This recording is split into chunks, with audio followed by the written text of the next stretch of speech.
Chicago, it's no mystery that Chevy is your best bet for the unpredictable spring ahead. The snow and ice may be gone, but the spring plot thickens at your local Chevy dealer, where you'll find the true MO of SUVs. If you're thinking about taking all the twists and turns in a new Chevy, you're not alone. The right vehicle makes all the difference when it comes to safety, confidence, and comfort on the road. You saw the Chevy lineup at the auto show. Now it's time to see which one you can identify. And don't worry, they can't see you behind the glass. Need the power and durability of a Silverado? The all-weather confidence of an Equinox or Blazer? The spacious comfort of a Traverse, Tahoe, or Suburban? Or the sporty city-friendly Trax? Your local Chevy dealer has exactly what you need to solve the case like a pro. So don't wait. Head to ChevyDriveChicago.com today. Browse the newest models, special offers, locate your nearest Chevy dealer, and start shopping online. Things are warming up out there, and you need a vehicle you can trust. Find yours now at ChevyDriveChicago.com. Chevy, together, let's drive.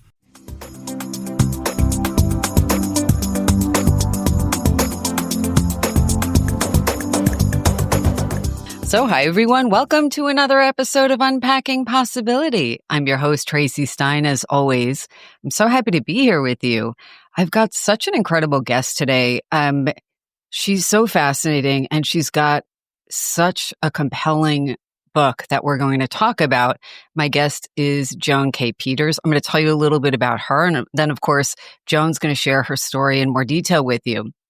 But Joan K. Peters was born in New York City and received her PhD in comparative literature from the University of Chicago. Joan, I wanted to say you're no slouch. Joan's published a novel and 2 books about women and work, and she's a professor emeritus of literature and writing at California State University at Channel Islands. So Joan lives in Ojai with her husband, her dogs, and her chickens. That's fascinating in and of itself. So Joan's new book is Untangling, a Memoir of Psychoanalysis. So Joan, welcome. So good to have you here. Thank you so much for having me. You know, it's hard to even know where to start. And my disclosure, so we're getting right into the whole psychotherapy, psychoanalysis terms, but my disclosure at the beginning is that I only recently started reading your book. I'm not finished, but I'm going to tell you something, and this is the truth. I'm going to finish this book. And a lot of times I feel like I don't have time and my weeks run into each other, just like I'm sure yours do and so many people's do. This book is so compelling. It was hard to put it down. Thank you. Thank you so much. I'm so moved to hear that. You know, you sit alone in your room writing it. You have no idea what anybody else thinks. Yeah. It's so well written, honestly. And, you know, I hope I have sometimes my expressive language is not the same as my receptive language. So I'm going to try and not do this justice. But as I was reading your book, I was thinking it has this really hard to pin down combination of, you know, incredible candor and courage and humility. Those are the 3 things that really come across. People really feel like they know you and they are connected to you and they are part of your journey right from the first paragraph. And I very rarely have that experience. Thank you so much for saying that. People tell me sometimes they find it shocking if they're my friends and they've known me now for years and years, and they say, "Oh my God, I didn't know you." We don't tell each other about our deepest internal lives. And we have a hard time often telling our therapists. The words just don't come out, or we don't even know that we have it in there. And I think that, this took me in a way a lifetime, but I know that there's some way that I put in the book levels of our deepest fears and I should say my deepest fears and my struggles that you don't usually see in a book. I mean, psychoanalysis particularly takes you back to a very primitive place in yourself, and you can really locate where your fears and your experience is very primitive. The need for just soothing and love, the fears that are irrational, and just you become a frightened child. We as very competent adults, and I am a very competent adult, Yeah, we clearly. still have that.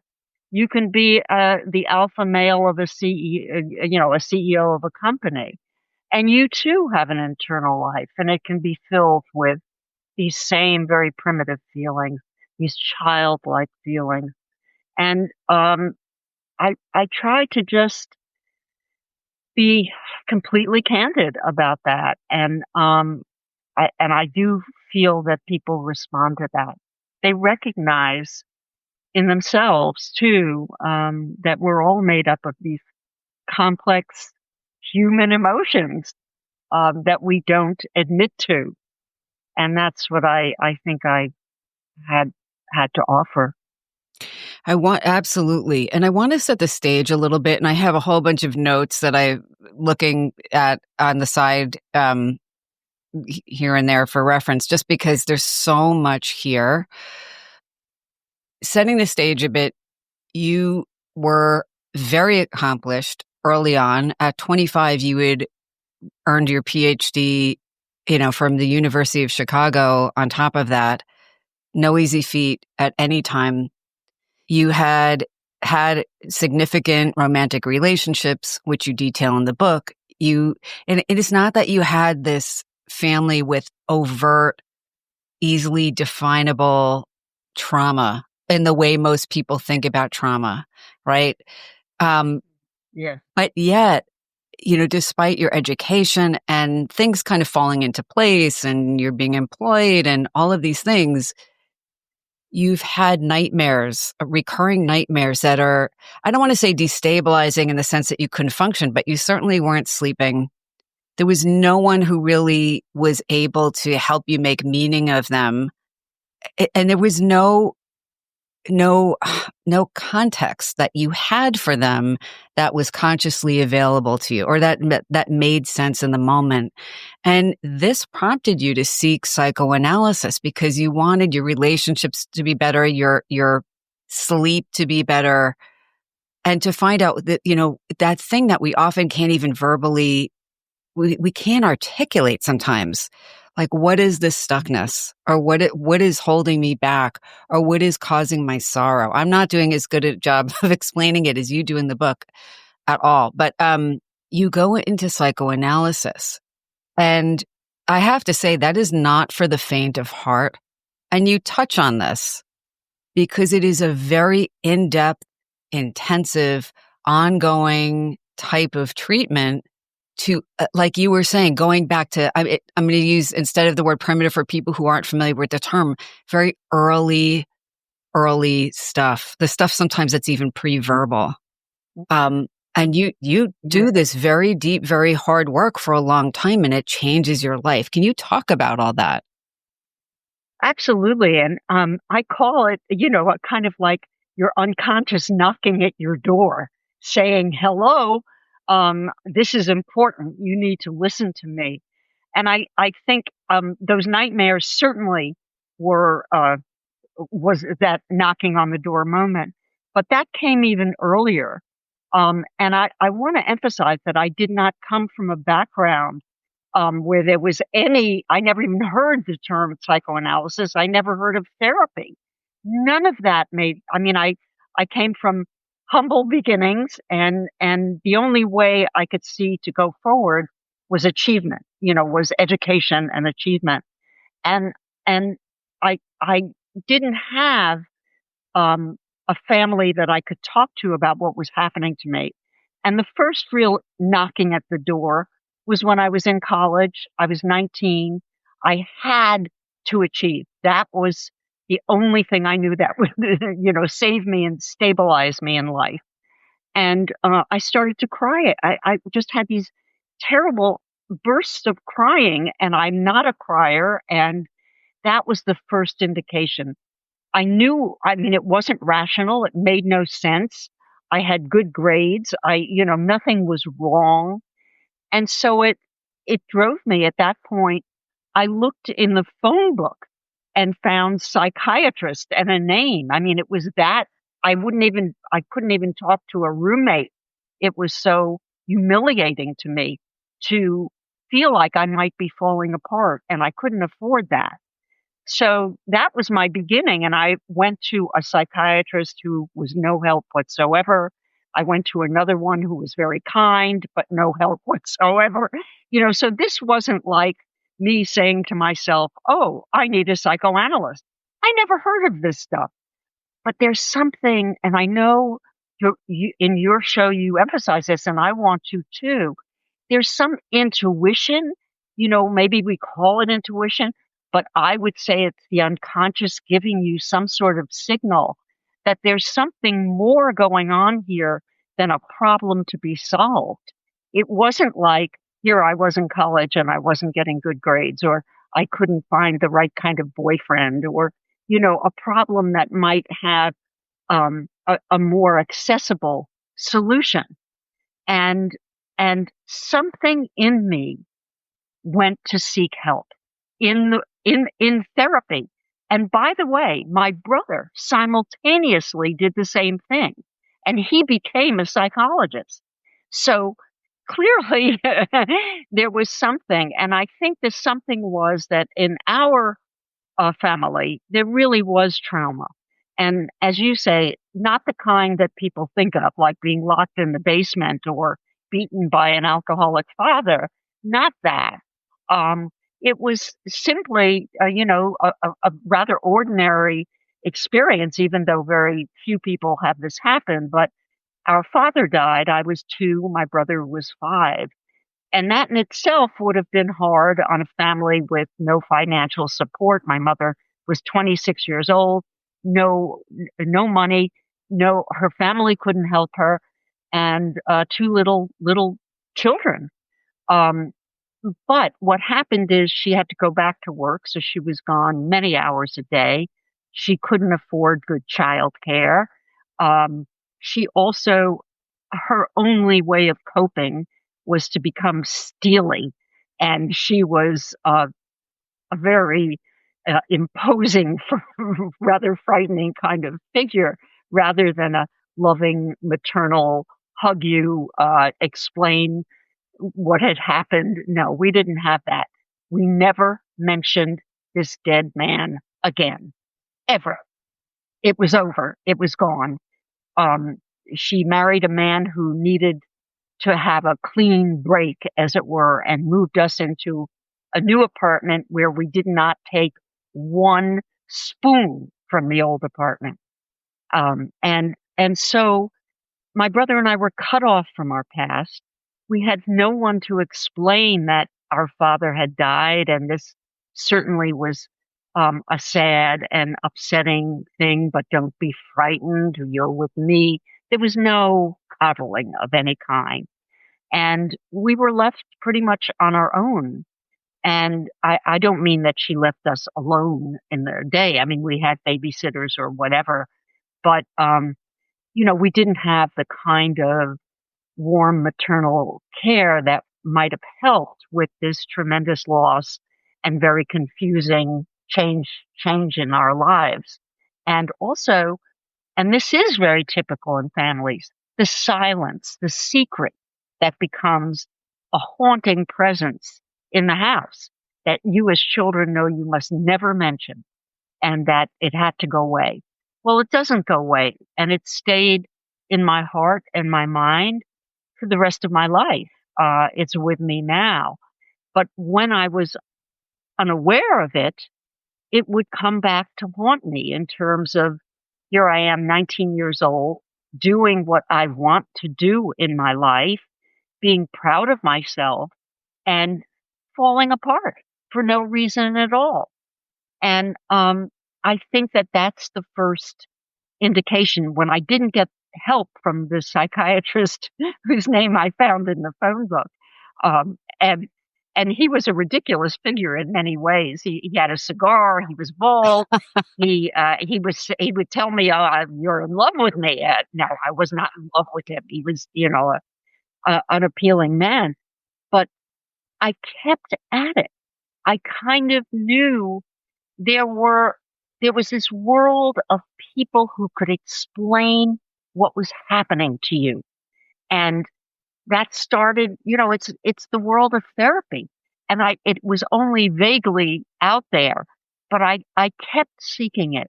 And finally, when my symptoms, and these are all symptoms of all of the feelings that got completely cut off from my conscious life, I finally had a lover who was tired of being woken up in the night by my waking and screaming, blood-curdling screams. Mm. And that's when I got shoved back into therapy. I was 27, so that's almost 10 years later it took me to find my way to a marvelous therapist who happened to be a psychoanalyst. And we began with therapy. We began with, what are your problems? What's troubling you? You don't begin on the deepest level. And I don't even know if she would have gone there. She was in training and she only charged $25 a session. I could afford her. And she and I both realized at a certain point that we weren't talking about problems. I had the life I wanted. I had a wonderful job. I had a wonderful partner. We were talking about something that would just take me over, like the crying when I was 19. But this time it was very specific. It was a recurring nightmare of people running and chasing me, getting a hold of me and injecting me with some substance that would completely take all my physical powers so I couldn't fight them. And then I would be killed. And that's when I would wake screaming. And there was nothing violent in my life. I don't know where that came from. It made no sense to me. And those are the signs that we have from our unconscious saying, you need to pay attention here. There's something inside of you that needs to come out. And I fortunately had a therapist with the sensitivities to draw that out. And we couldn't, I knew nothing about my childhood, my early childhood, so I couldn't tell her. So she sent me out the door to interview my mother and interview my brother. And we started to talk about things that we had never talked about. And that's when I got in touch with my unconscious for the first time.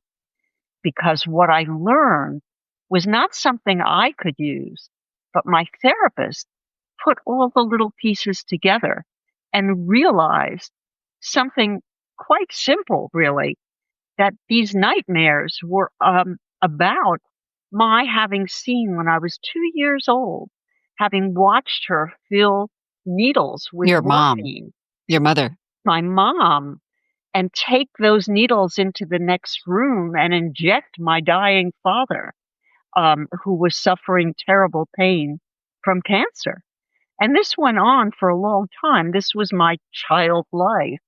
And what she slowly explained to me is that as a little child, I wouldn't have understood what this was about. And she did not explain it. I would have made a story. That's what we do. We make stories. And usually the stories, if we're very frightened, are preposterous, but they are what we understand. And she suggested that I was afraid my mother would inject me and I would die too, as I understood intuitively that my once big, robust father who would carry me on his shoulders was wasting away. I could see that, even if nobody explained it. And this is just too much for a little child. I mean, it would have been very different if someone had held me and rocked me and explained it to me and we'll get through this or whatever. But she could barely function. I mean, she was functioning. Again, like me, she carried on and she made sure everybody was fed and clothed and she did everything that she had to do, but she had nothing left over, shall we say. And I think that was the moment. And voila, my nightmares disappeared. Wow. They stopped. And this took months. It wasn't overnight because I had to go out and interview relatives to get the information about simply what had happened in my early childhood. And people were forthcoming. I was very surprised by that because we never spoke of any of this. And it was amazing to hear people, as it were, spill the beans. And they were very ready to talk when put on the spot. And I was determined. I need you to tell me what happened to my father. And that changed everything. I mean, that was the moment when I discovered my unconscious. Oh my God, there's this other being in me that's really controlling what I do and what my decisions are. And I have to get to know that in order to know myself and not be chased by these terrible monsters in my deepest inner life, which is what was happening to me at night. And it wasn't just nightmares, it was restless legs where you feel that there's some sort of monster pinching your calves until they might burst. It's a terrible feeling. And again, it makes no sense. I didn't know where it came from. You have to get up from your bed and start like doing the flamenco dancing in order to get the sensation to stop, even just to slightly improve the feeling in your life. So I knew I needed help. And again, I think for most people who don't have real trauma in their past, maybe the therapy would be enough, because therapy is really what helps you solve your problems and recognize them, see patterns in your life and address the nature of those problems. But for me, it wasn't really about the problems. And that was true later in my life. Again, when I had exactly the life I wanted, a wonderful job, a wonderful husband, a family, my dogs, my chickens, as you say, everything that I wanted. And yet I had so much anxiety. There was always the feeling that one wrong move and I would lose it all. Well, where did that come from? And why do I have to live that way? I knew that other people lived without this kind of tremendous anxiety. So again, it took me back for a second psychoanalysis, which really finished the job, as it were. And I learned there I went much back into the same material, those early years of my life, but with a much greater understanding of the emotional impact, of how that's the great question in psychoanalysis. People think maybe it's about blaming your mother or your father, or your family culture, but it's really not. It's about turning the light on you and asking the question, how did that affect me as a 7-year-old? How did that affect me as a 4-year-old? What did I do with that experience? And how did that shape my life? And you go back into the very emotions that I talked before about, calling them primitive. Those they just don't make sense as an adult. I even said to my psychoanalyst back then, my mother was the person who fed me and clothed me. Why would I think she tried to kill me? And she had to explain that children are not rational. They make what sense they can out of their experience. And if nobody is telling them, which often happens, a lot of adults feel like, oh, kids will get over it. That's what my mother said. You didn't know what was going on. You were fine. You were a child. That she really felt that if she fed us and clothed us and loved us in her way, that would be sufficient. We have to take a quick break, but we'll return in a moment with more from author Joan Peters on her latest book, Untangling, a Memoir of Psychoanalysis. Stay tuned. Hate doing cardio? Try brushing and flossing your teeth. I'm not talking about building up a sweat. I'm talking about building a healthier mouth for a healthier heart, for a healthier you. Smile Generation. Trusted dentists look at your care through the lens of the mouth-body connection, because what happens in the mouth plays a critical role for the rest of your body. To find a dentist near you, committed to treating all of you, visit smilegeneration.com/confidence today. And live longer, healthier, and happier with confidence unleashed. You touch on so many important things. I mean, in what you just said now, in your book, one of them, and you just alluded to now, the stance that so many parents took back then, some do now still, but you didn't know what was going on. It's fine. It's done. There was no big deal. You were safe. Get over it. And Right. but especially at that time when you were describing your mother, in some ways, as I was reading it, I was thinking of my maternal grandmother, whom I loved very much, but who was not able to be a warm and fuzzy person, even when she was, being caretaking. I was like, okay, I recognize that. And I think a lot of other people will too. But the idea was that, if secrets are kept or if something distressing is happening in the family and we're not explicitly saying it to the child, that they won't know, that was such a prevalent thought. And what you get from your book is that, even though you don't have the language or the capacity to analyze what's going on in front of you in the same way, you're taking it in the way you can. And when there's no way to make meaning of it, and honestly, you're holding all of the emotion that's your emotion, but for your whole family, which is suffering with so much grief and anxiety and distress and existential anxiety. How are we going to make it now that your father can't work or that he's passed? And then not saying anything about it, like it was this thing you couldn't even touch. There's no way to do anything with I'm going to call it like energy, right? And so your body is trying to discharge it through restless leg syndrome. Your mind is trying to process it, but there's not a way to do that until you start looking at it more deeply. And you feel empowered to ask the questions. And you seem surprised in the book that, they're actually answering me now, which is amazing. That's right. Yeah. But I'd like to respond to something you just said. You were describing your grandmother as not being a warm and fuzzy person, even though she was caretaking you and clearly loving you. Children, again, will make up a story about that because the child is still there with their longing to be held, to be loved in a physical way, to be comforted.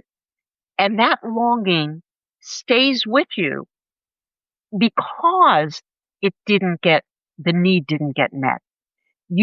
Children will take it in and think there's something wrong with them. That's a typical child response when the adult, particularly a caregiver, is not warm and fuzzy. There's the response of there's something wrong with me. I'm not getting, because even babies are looking in your eyes and they need the mirroring. They need you to mirror their mood as a way of saying, I'm with you. We're together. And when their mood is rocky, when they're crying and they're miserable, they need to be held. They need the physical. That's the communication. And, you describe something that's even more typical of a child not getting that. And it doesn't sound like trauma, but it is. It's this mild everyday trauma that you can take with you in the form of believing that there's something wrong with you. There's something lacking in you.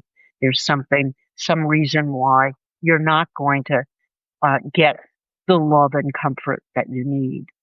And that's the kind of longing that comes out in psychoanalysis, which is usually not as prevalent. It is used in psychoanalytic therapy, where there's just a context of understanding this. But it comes out very strongly in what's called transference in psychoanalysis, where your feelings about the therapist himself or herself actually contain the emotional data, if you will. So with my analyst, for example, I had a very intellectual relationship, very controlling. My idea was that we're talking about my problems, and let's just keep it right there. And I did not let her get 1 inch closer to me. But when different things happened, that longing for comfort, that child in me that never got the comfort, would come bursting out. So once I was on my way to therapy with her. This was in the recent psychoanalysis, and my car, I had a car accident, on the block of my therapist, and I fortunately did not hurt anybody or myself, but my car was mashed in, and I went up to the office to tell her I wouldn't be coming for my session. And she immediately said to me, I was shaking because I just crashed my car, but really what I did is crash through my control, my intellectual relationship with her that I was holding in a space that was comfortable for me. And she saw that I was kind of falling apart at that moment, and she clapped her arms around me and said, "Can I come and sit on the curb with you and wait for the tow truck with you?" And I melted. I became that 2-year-old longing for comfort that I couldn't resist, even though I had never so much as touched this person, nor would I have allowed her to comfort me. Because that longing in my psyche, that longing was something to be feared and rejected, because as a child, I knew my mother could not welcome this. And I learned to just never express it, to do away with my own longing for comfort and for closeness and for my husband was an exception and my daughter was an exception. But with other people, I would really have that relationship I had with my mother, where I was never needy and never falling apart and all of that distance. And that was what came out in psychoanalysis. And correct me if I'm wrong, but I think in therapy, it doesn't come out that way so much. So personally with the therapist, that becomes the subject of the therapy. I think it really depends. My own training was largely psychodynamic, but I did study other approaches as well. I work very integratively, and there's also a slight thread of spirituality woven through my approach. Yeah. But you do notice, you brought up a great point, is that the person's stuff, and we all have our stuff, that I'm just going to put it in the big, vague basket of stuff, but it does come out in the therapy room, where either, how somebody relates to something you say or something you don't say, or what they do or don't bring in the room, or little comments or little jokes. And, I think we have to be thoughtful about when we address that and how we do, so the person feels like it's okay to bring that in. But, in every relationship, we're always reenacting something, right? It's funny because when you were talking about your mom being somebody that was, hard to connect with, and because she wasn't very emotionally accessible, and how in a lot of your other relationships, you kept up a part. It sounds like you kept a part of yourself walled off a bit so that, you can't be hurt, or you can't be denied something you're not seeking. In a way, it's a very protective type of thing. And and the flip side we can often see too, though, is a parent who can't give enough, or they can't give something that isn't, forgive me, but toxic. And, I'll see people who keep going to dry wells and looking for water. There could be 100 other full wells nearby, or they'll go to the one that there's a little water, but it's murky. Yeah. Whereas somebody else will have all kinds of clean wells around and won't drink until they're dying of thirst. Yeah. So we all absolutely reenact those things, and they do come out in the therapy. I'm curious, because you mentioned your daughter. I'm curious about how your therapy, your psychoanalysis, if at all, shaped or shifted your relationship with your own child. Like, did it change the way you parented? Profoundly. And by the way, I recognize what you're saying in terms of psychodynamic therapy and psychoanalytically oriented therapy, where, of course, in good therapy, the therapist is picking up maybe the patient always thinks the therapist is criticizing them, or that there are themes that come out. And I think in psychoanalysis, the only difference is you just keep going deep down back into that childhood and spend most of your time there as a way of coming back, instead of directly looking at the patterns of seeking water in dry wells or something. So, which is also why it takes so long. I mean, I spent 10 years in each of these analyses, and not everybody is willing or able to do that, and I recognize that. But in terms of my daughter, the second psychoanalysis really happened because I have a daughter who had she was diagnosed with severe learning disabilities and ADHD, and then it turned out to be more. When we went to see her birth mother, we adopted her at birth. When we went to see her birth mother, we saw the mental illness that her mother was struggling with, and recognized that Lily she was struggling with it too, and she was a more challenging child than most, absolutely marvelous as well, and beautiful. And I was, of course, in love with my child, and anything that she did that was a kind of like fight or a rejection, I hate you, mommy, and any of those things, I would feel like she was never going to love me again. I was filled with fear. I didn't know what to do. I was a bad mother. And so I went to a therapist for help with, with just what can I do better with a child who is challenged in this way. And over, we would come back to, I would try and talk about, this reminds me of my relationship with my own mother. And the therapist would cut me off there and stay with kind of behaviorist approach. It was a behaviorist approach, and I think very relevant for many situations, where she would explain things I could do that would avoid triggering my daughter, or things that I could do to avoid the kinds of mistakes that would cause me to get very upset with her behavior. And it might be something like, for example, when she was older, the therapist said, don't answer her call on the first ring, and don't answer every call.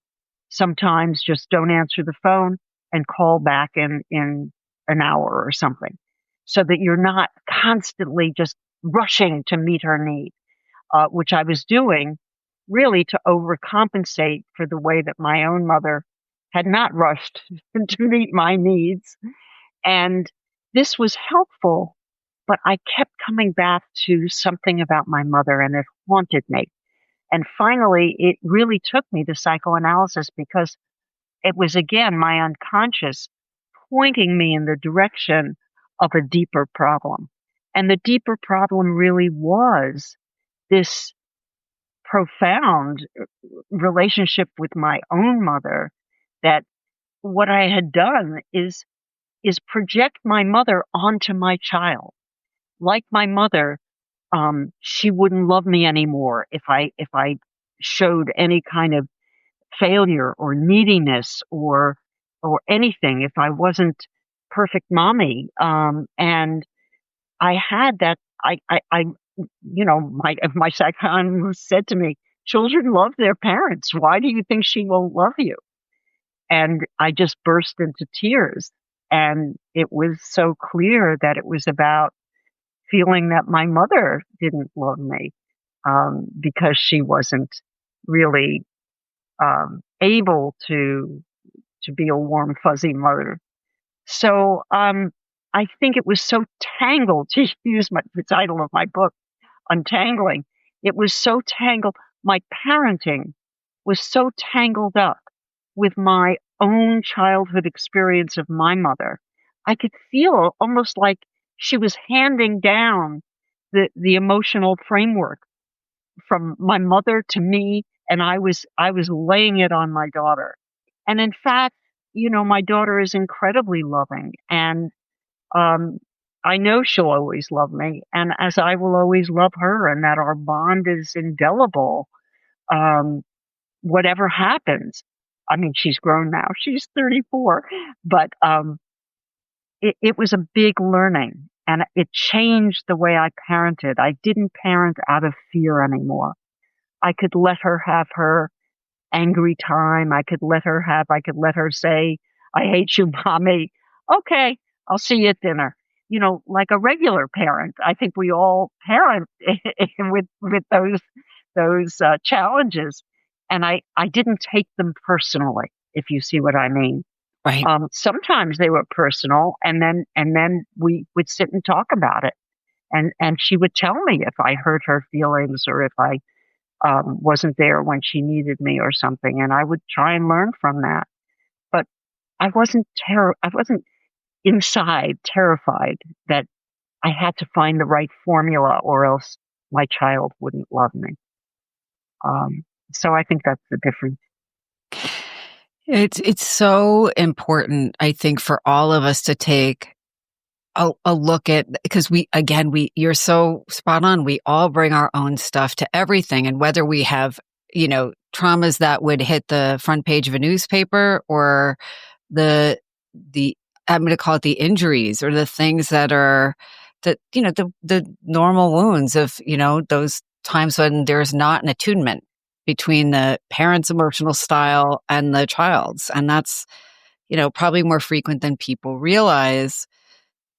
Everyone projects stuff onto other people in their lives, 100%. And having done the deeper work, it sounds like, and I'm assuming in your other relationships and your relationship with yourself as well, those seeds that you maybe uncovered and replanted, I might be, the metaphor might not be perfect here, but you know what I'm saying. Now the soil is better, and they're growing, and it's changing the way your life moves forward, even after the analysis is done. And I think a lot of people don't realize that too, is that there's this internalized wiser voice, whether it's ours and our own learning, or the voice of the therapist, the analyst, that's there as a resource even after the treatment is done, that can help us get out of our own way. Oh, yes. The therapy, the marvel of therapy to me is how you're learning a different story about yourself, different idea about yourself, and it's corrective. It's corrective to the story that you created out of these fears you don't even know are down there. And I know that for me, I mean, my relationship with my daughter is just one example, but it was a lifting of anxiety that, I was my responses to people, including my daughter, were so based in fear and anxiety, and I had to be very controlling about everything because I had a very narrow idea of what my comfort zone was, let's say. And to change all that with therapy is to, really what I say is my theme over and over is I was able to put together a life that was deeply satisfying for me, and I feel so lucky to have. But I wasn't enjoying it as much as I could. I was not even participating in it as much as I could because of anxiety and fear and waking in the night and all of these ways we have of preventing our own fullest life. And to have that voice in your head that is your therapist's voice. If you're lucky and you have parents who were pretty good or good enough, as Winnicott says, you have their voice in your head to give you support as you go forth in the world. But if you don't have that, or you only have a little bit of that, I mean, I value, for example, my mother's kind of like, chin up and go forward and don't complain. That got me a lot of nice things in the world, and I appreciate her toughness, and whatever I inherited of that. But you also need the voices that say it's okay to be dependent. It's okay to be needy. You don't always have to go it alone, particularly in our culture where tough individualism is the one mode that's really lauded and acceptable. And we are, as a culture, very disapproving of vulnerability. And one of the things you learn in therapy is where you're vulnerable and how you can take care of yourself in that vulnerability and accept that that's part of you and part of being a human being. Absolutely. Joan, I want to touch base on something you alluded to a few minutes ago, because I think it's so important, because I think there are a lot of people who worry about what therapy or psychoanalysis will do to them or to their relationships. Yeah. Because, it is a process that can be painful. It is a process that can, kick up a lot of our symptoms sometimes before they feel like they abate somewhat, or we have a better handle on them. But you alluded to, well, it's not all about, blaming your parents and so forth. And I think that's an important point to make, because even though we're going back to earlier times, right? Because our childhoods and our relationships, those primary relationships, shape so much about how we see ourselves and the world, like you said, how we cope with things, what the quote truth of our story is to us. But there's no such thing as a perfect parent. Lots of parents are far from it, or there's this mismatch, right? And, not every kid is the perfect match for every parent and vice versa in terms of temperament. And I know you know this. I'm saying this really for our listeners, but the thing is, I think sometimes what's helpful and healing is that because we all have our stuff, parents included, once we realize the stuff that isn't really ours, but that, we've inherited, we can metaphorically or imaginally hand it back to the person who is the rightful owner. I know it's a different way than a lot of analysts might frame it, so that we don't have to carry it around. It doesn't have to be the motto for our lives or the way we shape our lives. The other thing is related to that, and that I really felt in your book, because again, it's so well written. I know I can't do it justice by describing it, and people have to get this book because it's so compelling, and I don't say that lightly. But we can see our family members as very imperfect human beings with a history and a way of coping that may or may not have worked out well for them or for us. But it actually ultimately, I think, leads us to have more compassion for them.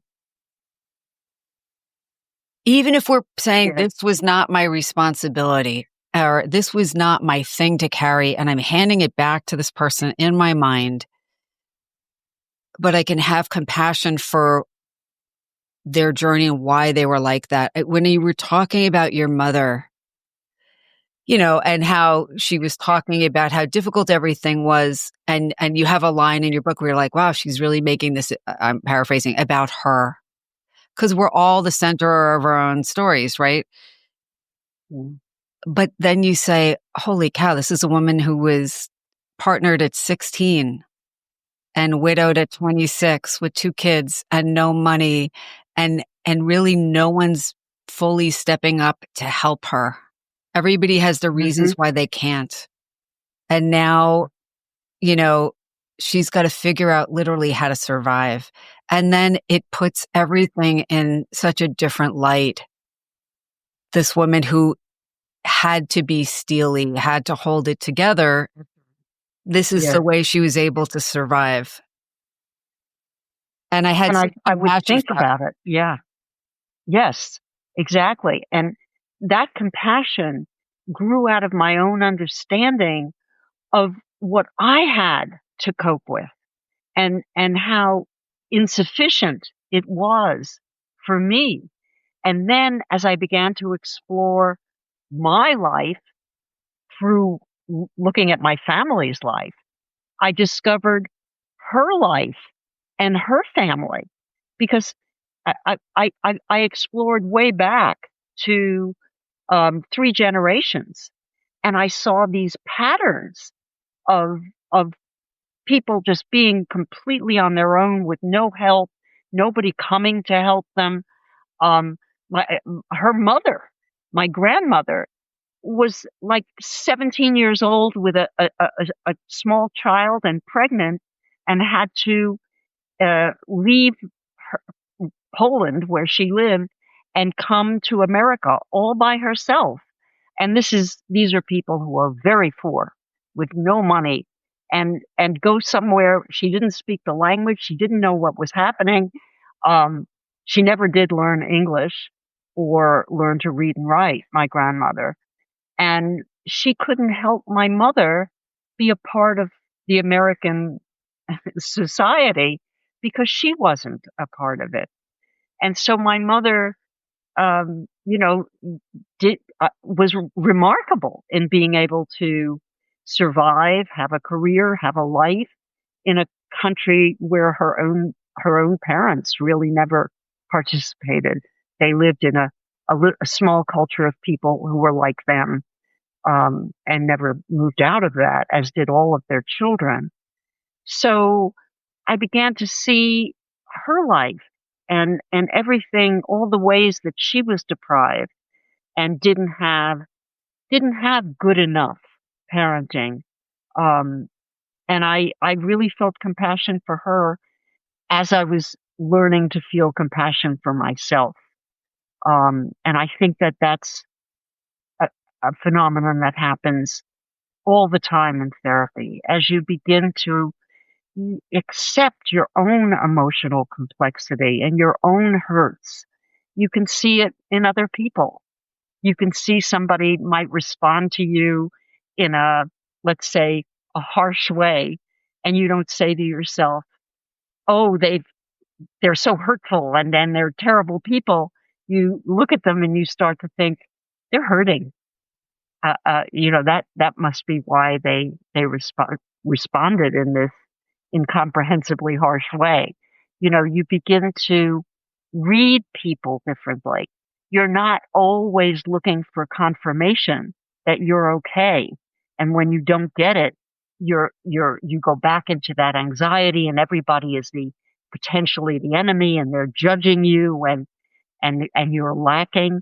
So that's kind of the negative narrative that really goes away. And that's why, the anxiety goes away. And it's such a pleasure to be in the world when you're not feeling so much, when you're not feeling at odds and having to prove yourself and and being ashamed of the kinds of ordinary, needy emotions or fears. You can just be more yourself. And that allows other people to be themselves too. So, yeah, I think there's a tremendous amount of compassion and even I see it in relation to my husband. You know, we've always had he's never been the source of my problems, but he's an easygoing guy. And it was okay with him if I controlled everything, you know, what we had for dinner, where we went on vacation. And, and I didn't even ever think about why I was so controlling. But part of it, as my psychoanalyst explained to me, is that the emotional chaos inside was so great that I was doing this to hold it all in place as if it could, instead of looking at the emotional chaos. And by emotional chaos, I mean everything we've just been talking about in my particular life. You know, the dark fears of people dying and trying to kill me and not understanding any of it. All of that I brought with me into my adult life. And that's something I brought into my relationship. And once I stopped controlling it, there was this aha moment where my husband, who is an immensely productive journalist, has a desk that's filled with old coffee cups and messy sweaters he took off and papers up to the sky. And I always thought, you know, you have to clean your desk up. I couldn't look at it. It was so upsetting to me because it was chaos. And now I look at the desk and I think, isn't it remarkable how much he can get done with all of that mess? It doesn't bother him. And I know it's a silly example, but it's actually kind of That's a good profound, one. the difference. Yeah. And it happens 10 times a day. Things that would upset me before or set me off. They don't. And what a joy, you know, to live without all of that. And that's what I think in my case needed psychoanalysis. I don't think that's true for most people. I think good therapy is probably sufficient, but I was too tangled up. Honestly, the complications in my family were too great. So I think I needed extra. You know, that's a great point to kind of, you know, tie up everything that we said. And I realize I didn't explain to people that psychoanalysis not only is more in depth, but it's a more frequent type of treatment. And, you know, there's more kind of free associating but definitely going back to a lot of the early origins of things. You know, as you're describing this, I keep having this image because I'm going to say you're so generous with your analysts because yes, their skill is absolutely important, but you're bringing the material and having the courage to do the work and be so honest and go so deep together. It's like, I imagine like two people finding the pieces of a puzzle and putting them together to make a picture that makes sense, to let it all kind of come together as it is, rather than remaining so fragmented, which, you know, again, we all have these pieces that are kind of unmetabolized in a way in our lives. And in that work, you were able to come to bring something together to make meaning that was transformative for you. Yeah. Yes. And I think, you know, you touched on it, and I'll just say, for me, I couldn't really get there through just thinking and through intellectual discussion of my problems. I had to use these other techniques of free association and dream work and all of these sort of slanted ways of coming at the material because it was so buried that it wasn't accessible. And I think you also touched on another really important point. It's like a love relationship. It's a chemistry between the therapist 100%. and the patient. And that's where all of the uncovering and unfolding and untangling comes from, is a kind of almost magical third being that becomes a kind of real picture of what's going on. I mean, it's such a working together that in itself is healing, because you have the closeness of working with someone who knows you intimately, and that's a profound joy. Beautifully said. Joan, I could pick your brain for hours, but I want to be mindful of your time. Tell people, where is the best way to find out more about you and your most recent book, your other books, and anything else you have going on? Thank you. I have a website, untangling.joan.com, and it has materials about my book, and my book is available on Amazon, in Kindle or regular, and I'm so enjoying people who seem to be able to find it useful for their own lives, for thinking about their lives differently. So, wonderful. Thank you for having me. Joan, thank you so much. It's really been such a pleasure. It has. It truly has. I've enjoyed this conversation, and I really appreciate all of the questions and thoughts that you have about therapy and analysis as well. I really did. Thank you. Thank you. This has been another episode of Unpacking Possibility. If you enjoyed the episode, and I know you did, please remember to like, share, follow, leave me a comment, let me know what you think. And of course, as always, until next time, be well.